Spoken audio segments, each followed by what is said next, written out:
خبرې داستان.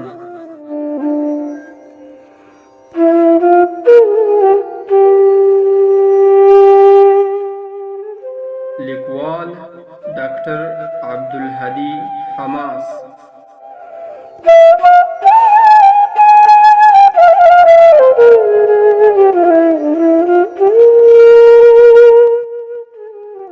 غږ حیات الله رستم خیل.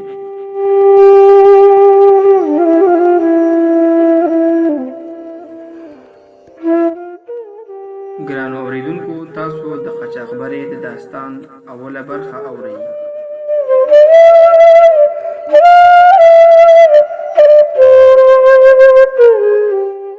شروع کوو په نامه د الله چې بخښونکی او مهربانه ذات دی.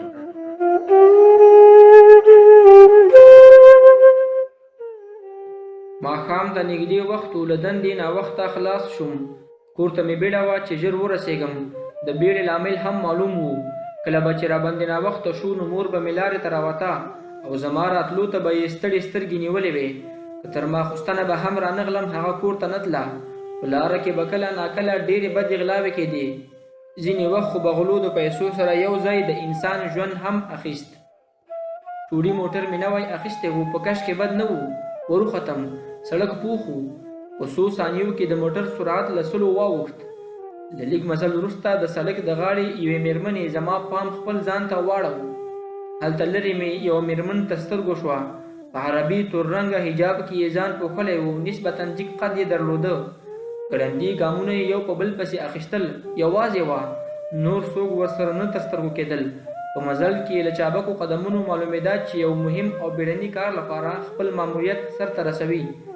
کله کله به یې شاته هم راوکتل. ما فکر وکړ د دې په خاطر شاته راګوري چې شاید کوم موټر یې واخلي او د مزل لاره یې لنډه کړي. لومړی زما هم په زړه کې تیر شول چې موټر به ورته ودروم، خو وروسته ترې تیر شوم ځکه یوازې وه. د داسې مېرمنو سره مرسته له کلتوري لحاظه په زیان تمامیږي. د دې پرته دا ویره هم را سره وه چې شاید په تور حجاب کې کوم غل وي. نور ملګري به هم ورسره وي. کمین به یې نیولی وي. کېدای شي په همدې بهانه غواړي کوم موټر ودروي او لوټ یې کړي. نو زما موټر هم نوی و او هم مې لا بشپړې پیسې نه وې خلاصې کړې. د موټر سرعت مې نور هم تیز کړ. د کیلومیټر اقربه پورته شوه. ځان سره مې وویل که د درېدلو اشاره هم راکړي موټر نه ورته دروم. خو دا هر څه زما د تمې برخلاف وو. هغې ما ته د لاس راکولو هڅه ونه کړه. زما په رارسېدو یې زما د موټر مخې ته ځان وغورځو. یو درز شو. دومره مې ولیدل چې یوه توره کتله لومړی هوا ته پورته شوه او بیا زما د موټر پر ښیښه ولګېده. لومړی ګنګ شوم. څو ثانیې خو نه پوهېدم چې څه وشول. وروسته مې احساس وکړ چې پیښه دې کړې ده. هم د موټر ټوک ټوک شو او هم دې له مېرمنې ژوند واخیسته. لږ شېبه مې نور هم فکر وکړ. له فکر سره مې دا خبر ذهن ته راغله چې مېرمن خو ما نه ده وهلی. هغې قصداً ځان زما موټر ته راواچو. کله کله به مې بیا ذهن کار پرېښود. وبه مې ویل چې هسې ځان ته تسلي ورکوې. مېرمن دې ووهله، سرعت دې زیات و، د هغې هېڅ ګناه نه وه. زه په همدې ذهني کشمکش کې وم چې غال مغال مې تر غوږو شو. مخ ته مې وکتل پنډه خلک او 2-3 موټر ولاړ دي. یو بل ته نارې وهي، ژر کړئ، جلۍ مړه کېږي، روغتون ته یې ورسوئ. یو کس زما د موټر دروازه هم را خلاصه کړه. زما مخ ته یې ولیدل چې په وینو لړلی ورته ښکاره شو. ورخطا شو. راته یې کړه ته ښه یې؟ ځواب مې ورکړ لږ ګنګس یم، نور مې حالات بد نه دي. ژر ښکته شوم. د پنډو خلکو منځ کې مې په یوه مېرمن سترګې ولګېدې. نیم مخ یې ښکاره کېده، نیم نور یې تورو ویښتانو پټ کړی و. په سینه یې توره بکسه پرته وه. نرۍ ګوتې ترې چاپېره وې. بکسه یې راته مهمه ښکاره شوه ځکه چې د بېهوشي په حالات کې هم له منګولو نه ولوېدلې. تور پیچلي ویښتان یې پر مخ پراته وو. له لوړې پوزې یې وینې را بهېدلې. ګڼ تور باڼه یې له پټو سترګو راتاو وو. وخت ته مې پام شو د هغه له سوري هم وینه راغلې وه. له چا مې اورېدلي وو چې د سر په ضربه کې له غوږ او پوزې وینه راشي نو له هغه کسه نور لاس ومینځه، بیا نه جوړېږي. دغې نندارې نور هم ورخطا کړم. د مېرمنې د حجاب ټیکري باندې مې نظر ولګېد. لرې 2 متري کې پروت و. ورته ځیر شوم. د سړک سره د سوریدو له امله یې څه برخه ټوکر ټوکر شوې وه. ژر مې ټکری راواخیست او د هغې پر ځلېدونکي سپین مخ مې واچوه. یو او بل لوري ته مې په ولاړو خلکو په دې تمه نظر واچوه تر څو خپل ځان ورته بې ګناه وښیم. ورته مې وویل زما ګناه نه وه. هغې خپله ځان زما موټر ته راواچوه. هغې دا کار په داسې وخت کې وکړ چې زما بریک کومه ګټه نه کوله. هغه ډېره نږدې راولوېده، خو مخکې له دې چې زه مې ورته د خپلې بې ګناهۍ لپاره نورې خبرې اوږدې کړم، یو غښتلي ځوان له ګریوانه ونیولم. مخ ته مې وکتل، له غوسې تک سور و، سترګې یې راوتلې وې. راته یې وویل که دا دې خپل لاس پرې خوږېدلی وای، بیا دې پرې موټر اخیستی وای، نو دومره په تیزۍ دې نه ځغلاوه.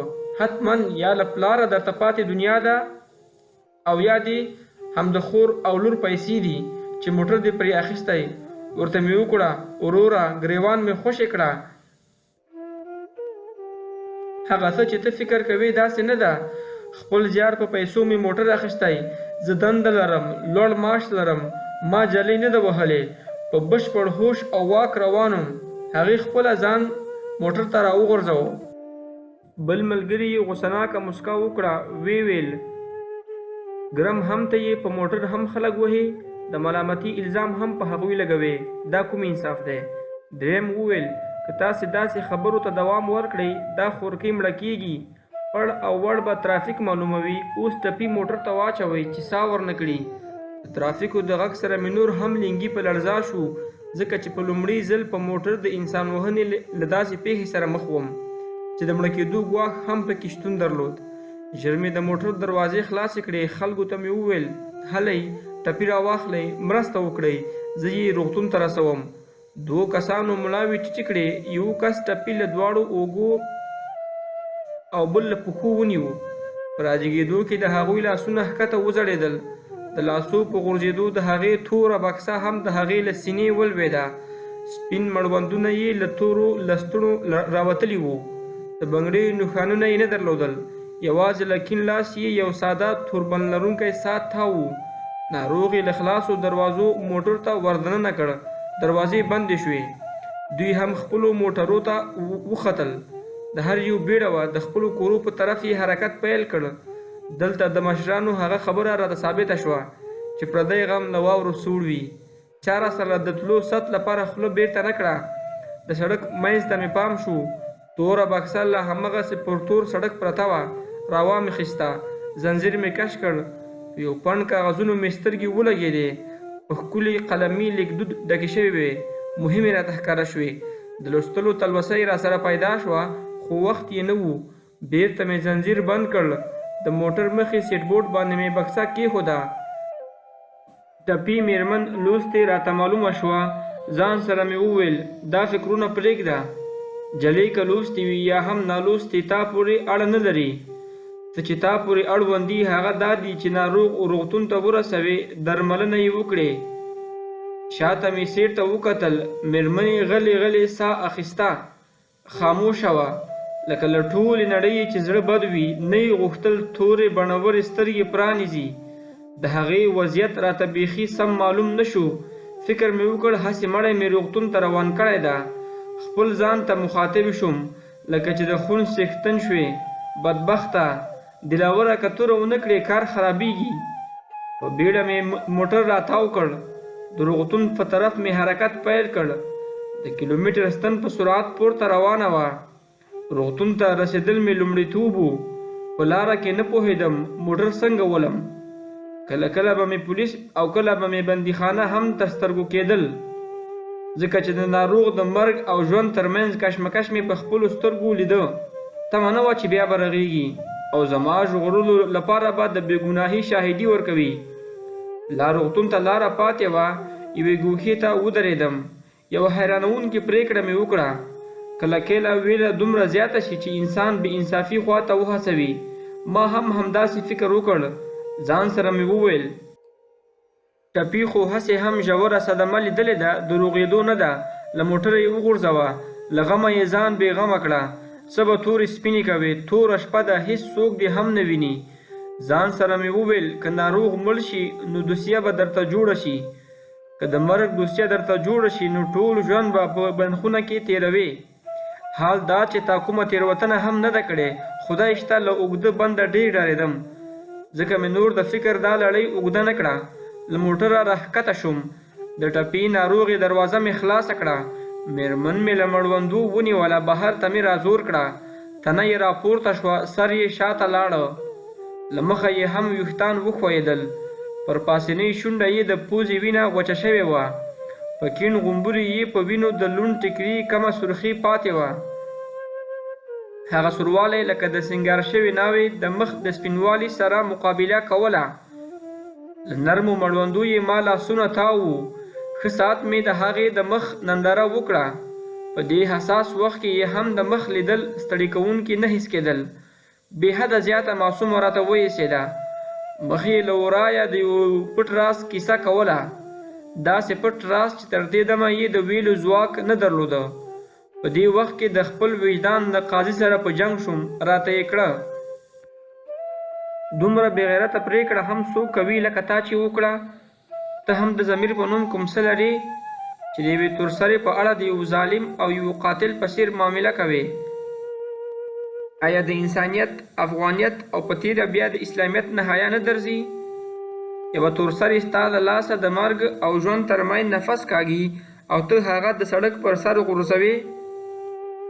که ستا مېرمن داسې محتاجه او د مرګ له ګواښ سره مخ وي او د جنایت مرتکب یې د سړک پر سر درته وغورځوي، په تا به څه تېرېږي؟ ستا په اولادونو به څه تېرېږي؟ که ځواب دې هو وي نو ولې دا بیچاره اوبو راوړې؟ ولې دا انسان درته نه برېښي؟ ولې دا درد نه لري؟ دا مېرمن هم بې سوګه نه دی، ستا په څېر به کورنۍ لري، اولاد به لري، د چا د ژوند یوه حصه به وي. ته اوس په لوی لاس هغه د مرګ کندې ته غورځوې. د ژوند ژغورونکی خو الله جل جلاله دی. ته د الله له پرېکړې خبر یې چې هغه نه جوړېږي. له خدای پرته بل هېڅ څوک نه پوهېږي چې دا مېرمن نه جوړېږي. کېدای شي دغه ناروغ ښه شي، ستا د بېګناهي هم ثابته کړي، نو ولې داسې حیواني پرېکړه کوې؟ له نور فکر کولو پرته مې ځان ملامت کړ. د وجدان پرېکړه مې سمه وبلله. بېرته مې په ارامه د هغې مړوندونه خوشې کړل. په بیړه سټرینګ ته کېناستم او حرکت مې وکړ. لږ شېبه وروسته ګړندي موټرونه هم شاته پاتې کېدل. له لنډ مزل وروسته روغتون ته ورسېدم. شخصي و خو ډېر مجهز و. وزن د چپرکټ مې موټر ته راورسېده. ناروغ یې واخیست. لږه شېبه وروسته مې هغه د پن ډاکټرانو په منځ کې د اکسیجن لاندې ولیده. د ناروغ رنګ ته مې وکتل، زیړ زبېښلی و. ډاکټرانو خپل اقدامات وکړ، سیروم یې ورته چالان کړ. نور هغوی خپل د نوکریوالي اتاق ته لاړل. ما ته یې وویل که د ناروغ حالات خرابېدل غږ راوکړه. د هو په دود مې سر ورته وخوځاو. د ناروغ په خوا کې پر څوکۍ کېناستم. ښکته او پورته مې ورته کتل چې کېدای شي لاس او پښې یې وښورېږي، د هیلهمندۍ څرک یې پیدا شي.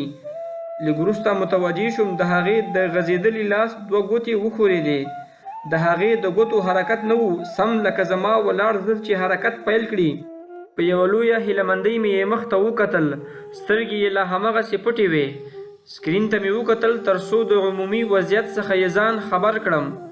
ورور مې ډاکټر و، له هغه مې لږ زده کړي وو. د زړه ضربان یې نورمال وو.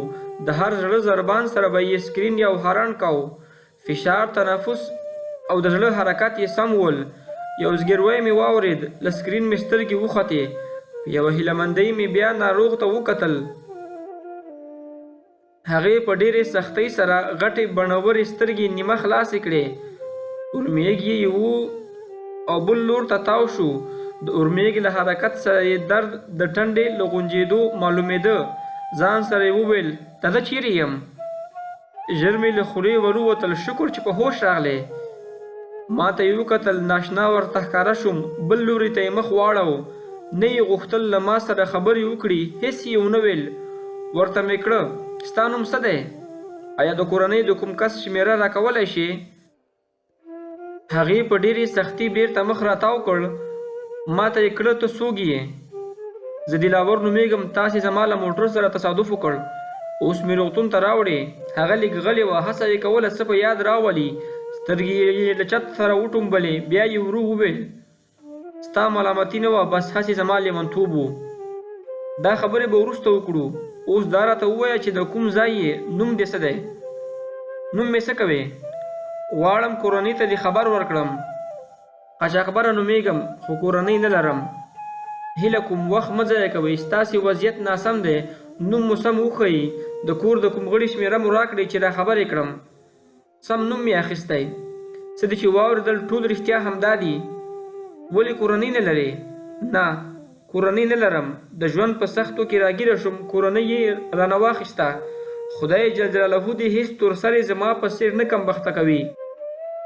زه دعا کوم چې خدای جل جلاله دې د هیڅ چا پاکې هیلې لکه زما چې وې له غوړېدو مخکې نه رېژوي. زه مې خپل پلار نه بخم. د ځان د ښېرازي لپاره یې زما ژوند برباد کړ. زما په اړه یې هیڅ فکر هم ونه کړ. زه اوس په دې ژوند څه وکړم لکه د لوبو د میدان توپ چې یو مې بل ته پاس کوي. ما او زما عزت مې په لغته وهي. تر ټولو خواره برخه زما په قسمت کیږي. شاهانه ژوند مې په بې عزته ملنګۍ بدل شو.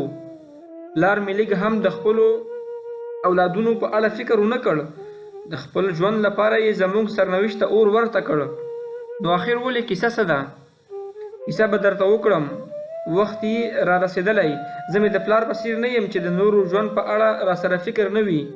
زه غواړم ژوند مې لکه د اسمان د ستورو رڼایي له هیڅ چا پټه نه کړم.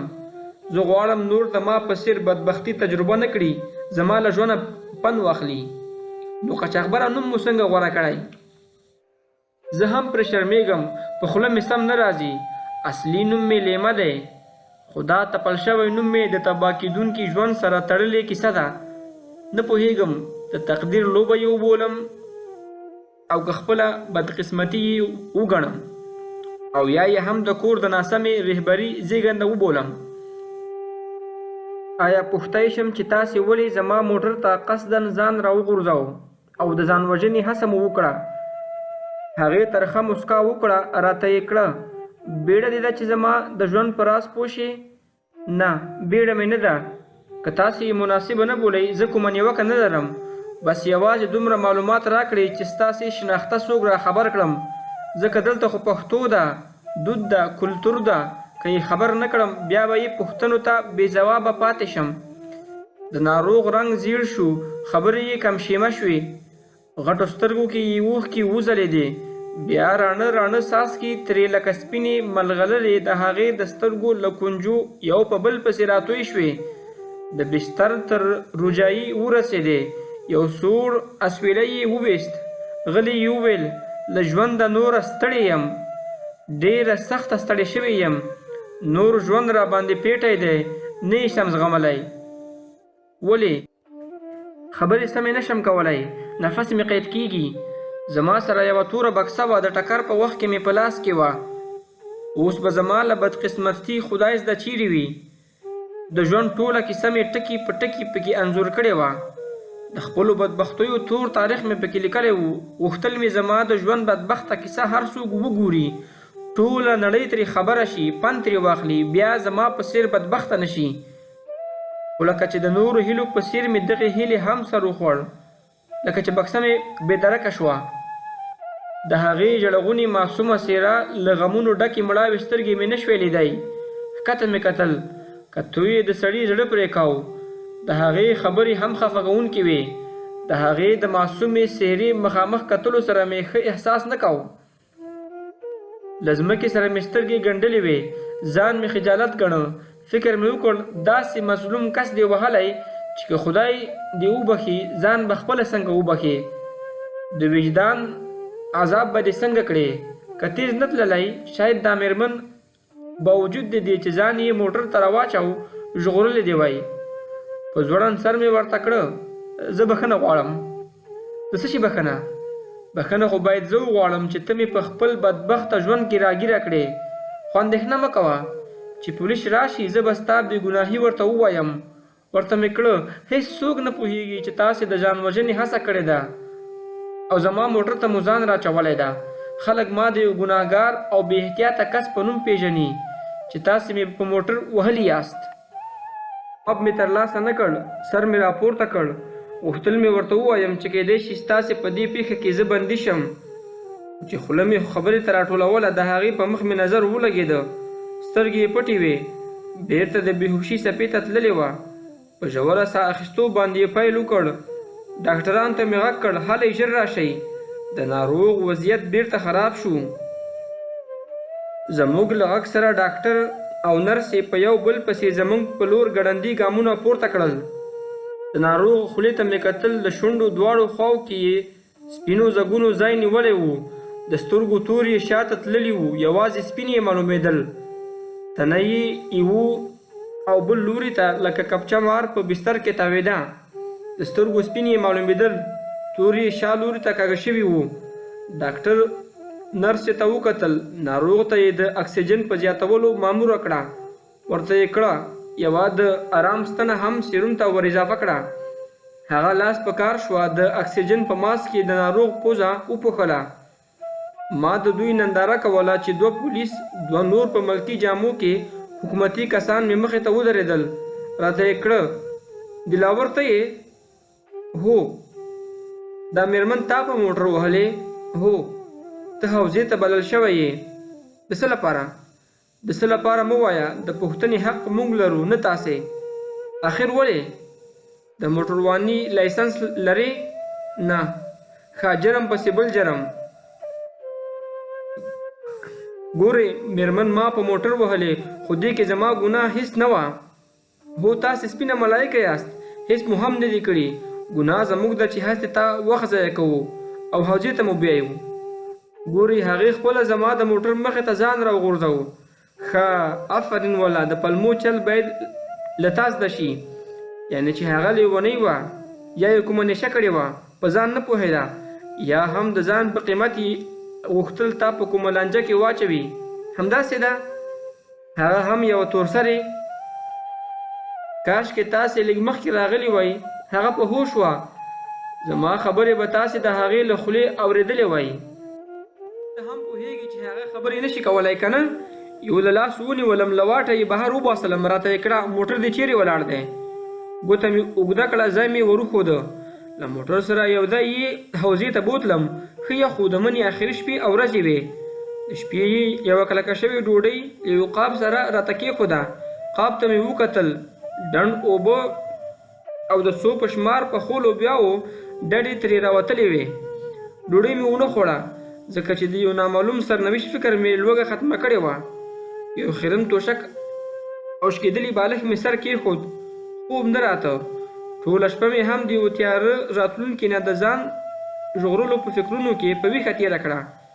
سهار مهال مې سترګه سره ورغلې وه. بالاخره راویښ شوم.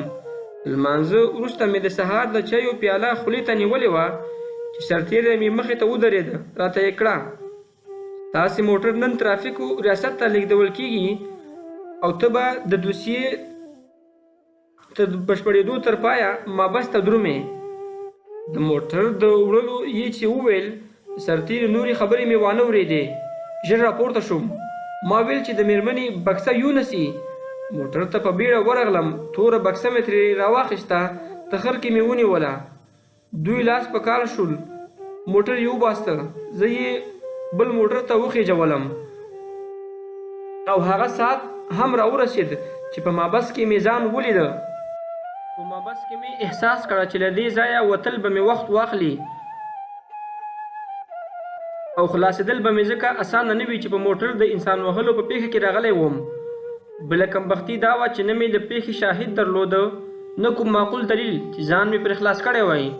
خو د ځان له خلاصېدو مې هم تورې بکسې ته ډېره بیړه وه، تر څو د میرمنې په ژوند ځان خبر کړم او هغه راز پیدا کړم چې دغه ځوانه میرمن یې ځان وژنې ته چمتو کړې ده. ورغلم، بکسه مې راواخیسته، خلاصه مې کړه. یو ډېر ښکلي خط باندې لیکل شوي سپینې پاڼې مې پکې ولیدې. ښیي پلاستیک ترې تاو و، له 100 پاڼو زیاتې وې، دواړه مخونه یې ډک وو. پوه شوم چې میرمن یې د لیکلو په وخت کې د کاغذ د کمبود سره هم مخ وه. پاڼو ته مې لاس وردننه کړ چې راپورته مې کړې. څو انځورونه ښکته ترې ولوېدل. پاڼې مې کېښودې. یو انځور مې په ګوتو کې ونیو. سترګو ته مې مخامخ کړ. یوه 9 کلنه انجلۍ باندې مې نظر ولګېده. د مکتب کتابونه یې شاته اچولي، د ګرد سپوږمیز ډک مخ څخه برخمنه برېښېده، سترګې یې غټې وې، ګڼ باڼه ترې راتاو وو. بل انځور مې هم د همدې جلۍ پکې ولیده، د صنف په لومړي کتار کې له پاکو سوتره جامو سره ناسته وه. سترګو یې یو څه شکمن کړم چې کیدای شي د دې مېرمنې د کوچنیوالي انځورونه وي، ځکه یو څه ورته ولی یې قاچاقبرې ته درلوده. د انځورونو لیدو مې نوره هم تلوسه زیاته کړه تر څو وګورم په سپینو پاڼو کې څه دي. مخکې له دې چې پاڼو ته لاس کړم سرتیری مې مخې ته ودرېده، راته یې کړه یوه لیدنه لرې. د چا سره؟ د کورنۍ غړي دې راغلي دي. ورخطا شوم، ځان سره مې وویل اوس به دوی څومره سوي سپورې درته ووایي، څومره به دې ملامت کړي دا او هغه چې بې احتیاطي کوې. پاڼې مې بېرته په بکسه کې کېښودې، راپورته شوم. لږ وروسته مې د مور مېرمنې مشر ورور مخې ته کېناستم، خو زما د تمې خلاف خاموشي وه. د مور او مېرمنې سترګو ته مې وکتل، لمدې وې. د مشر ورور څهره مې بیخي مړاوې او غمجنه ښکارېده. چا څه نه ویل، ټول ښه خفه وو. خاموشي ما ماته کړه. دوی ته په تسلي لګیا شوم، ورته مې وویل هر څه به سم شي، ما کومه ګناه نه ده کړې. هغې تر سر یې خپله زما د موټر مخې ته ځان راوغورځوه. روغتون کې په هوش راغله، خپله یې هم دا اقرار وکړ چې له ژوند نه تنګه شوې وم او په دې خفه یم چې ته مې په جنجال کې راګیر کړې. د دې خبرې له اورېدو سره مې مور په ګریوان کې لاسونه واچول، ښېراو یې پیل کړ. خدای دې دا ښځه روغه نه کړي. له موږ یې څه غوښتل چې ځان یې غاړې ته راچوه. که له ځانه تنګه وه خو رسۍ کې به یې ځان زړولی و.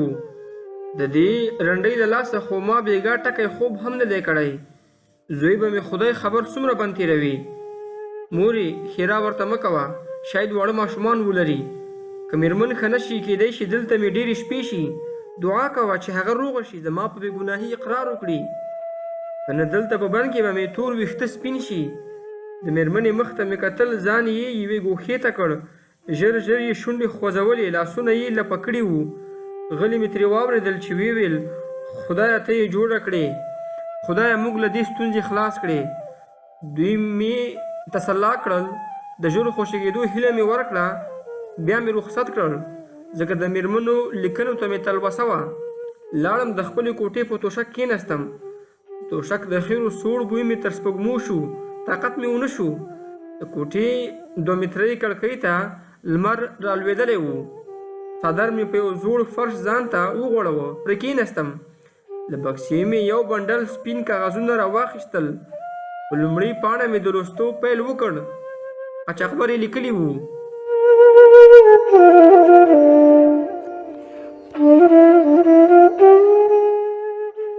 پاتې داستان په 2مه برخه کې اورو. له غوږ نیونې مو نړۍ مننه.